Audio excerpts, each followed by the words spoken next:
Have you ever wondered how a single fingerprint could expose a hidden killer?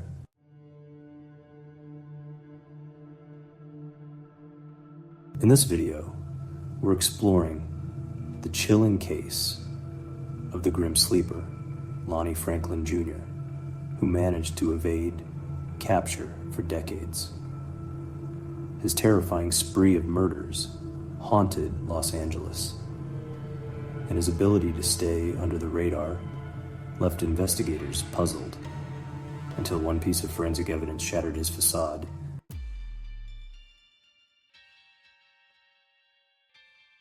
Our story begins in South Los Angeles in the mid-1980s. At the time, the area was plagued by crime, drugs, and violence. But a string of particularly brutal murders stood out. Young black women were being found dead in alleys, dumpsters, and abandoned buildings, all shot or strangled, often with signs of sexual assault. Initially, police suspected these murders might be the work of multiple killers due to the chaotic and diverse nature of the crime scenes.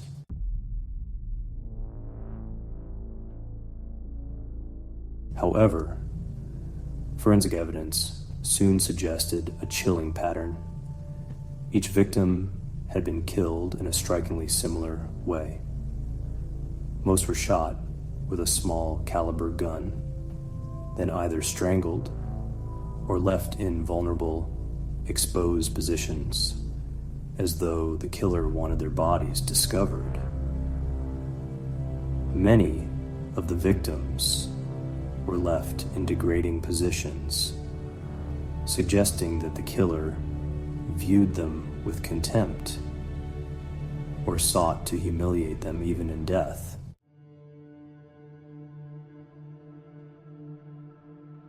Psychologists who analyzed the grim sleeper's profile noted that his need to dominate, coupled with his choice of vulnerable women as victims, pointed to a deep-seated desire for control and power, likely rooted in long-standing psychological issues. Despite the violence, Lonnie Franklin Jr. managed to stay hidden for years. He led a seemingly ordinary life as a mechanic and garbage collector, blending into his neighborhood. His average Joe persona helped him evade suspicion and allowed him to continue his horrific acts undetected. Yet his benign appearance masked a dark obsession that would later be exposed.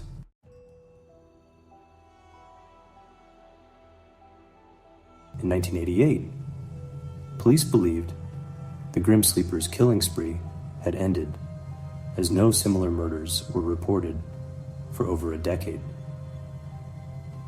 But in 2002, a chilling discovery shattered any hope that the killer had simply stopped. Another body surfaced, murdered in a manner disturbingly similar to the earlier victims. This pattern continued sporadically, suggesting that the grim sleeper had never truly gone away. He had merely taken a sleeper period, as if lying dormant, and then emerging to kill again. Hence, the media dubbed him the Grim Sleeper.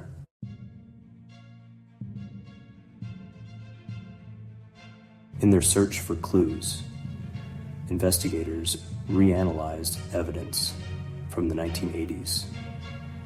One critical piece of evidence was a partial fingerprint recovered from the vehicle of one of his earliest victims, found on the door handle. While partial, it was distinctive enough to offer hope. And as technology improved, police ran it through the automated fingerprint identification system AFIS. However, they didn't find a match. Franklin had never been arrested for a serious enough crime to have his fingerprints in the database, leaving the case cold. In the early 2000s, with the advent of improved DNA testing, investigators decided to re-examine old evidence. In addition to the partial fingerprint, forensic scientists retrieved DNA samples from several crime scenes, including saliva and traces left on the victims' bodies. But again, their efforts led nowhere until 2010, when investigators made a breakthrough.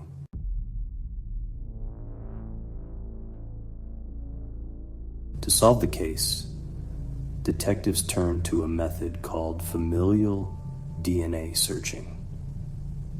In this technique, authorities search for partial DNA matches that may indicate a relative of the suspect.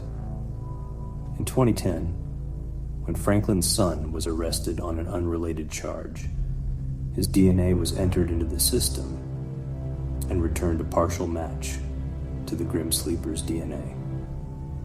This was a massive lead, indicating that the killer was likely a close relative of the young man.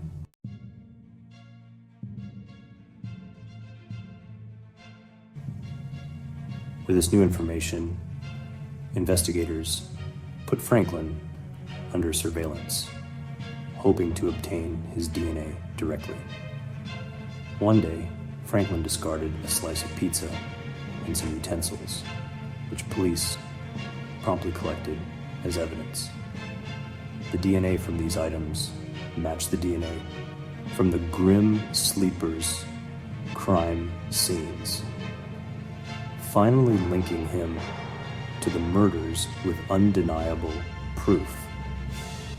This discovery was monumental, ending a 25-year hunt for one of Los Angeles' most notorious killers.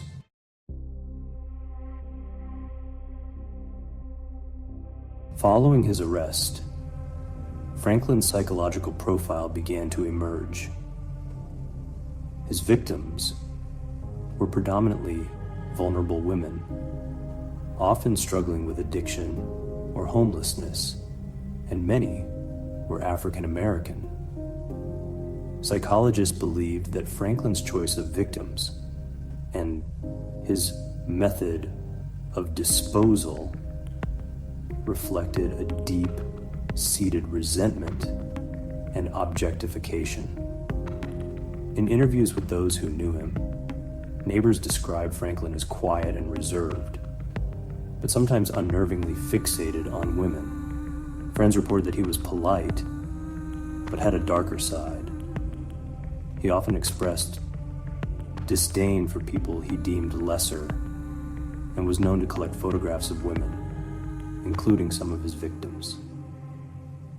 Upon searching his home, investigators found over 1,000 photos of women in various states of undress, many appearing frightened or distressed. Some of these images were of unidentified women, raising fears that Franklin may have had even more victims. This macabre collection was the ultimate trophy, symbolizing his power over the women he targeted. Forensic psychologists concluded that Franklin viewed these women as disposable, fueling his fantasy of dominance and control.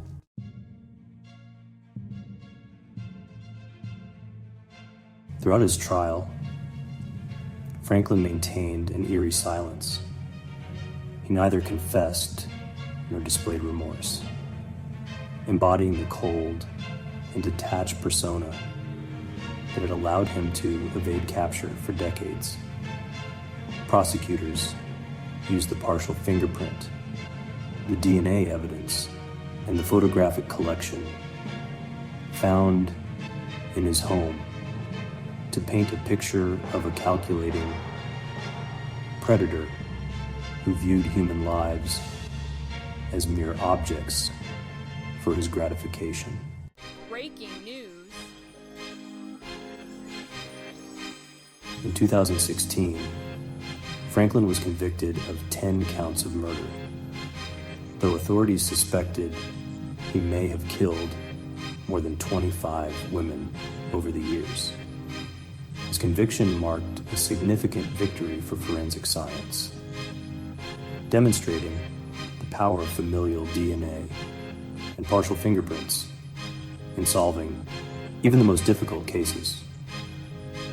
It also shed light on the dark psychology of a man who hid behind a mask of normalcy to indulge in a secret life of violence.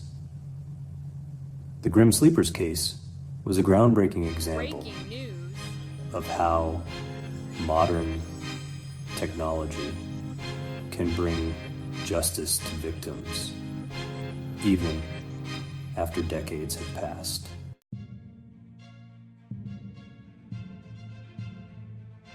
Yet, it also raises haunting questions. How many killers are still out there, living unnoticed among us? And what drives someone to view others as disposable, feeding on fear and control? As we reflect on the story of the Grim Sleeper, we're reminded of the power of forensic science and the relentless pursuit of justice for those who can no longer speak. In the end, it was one partial fingerprint in the DNA of a relative that led to the unmasking of Lonnie Franklin Jr., ending his reign of terror and bringing some peace to the families of his victims.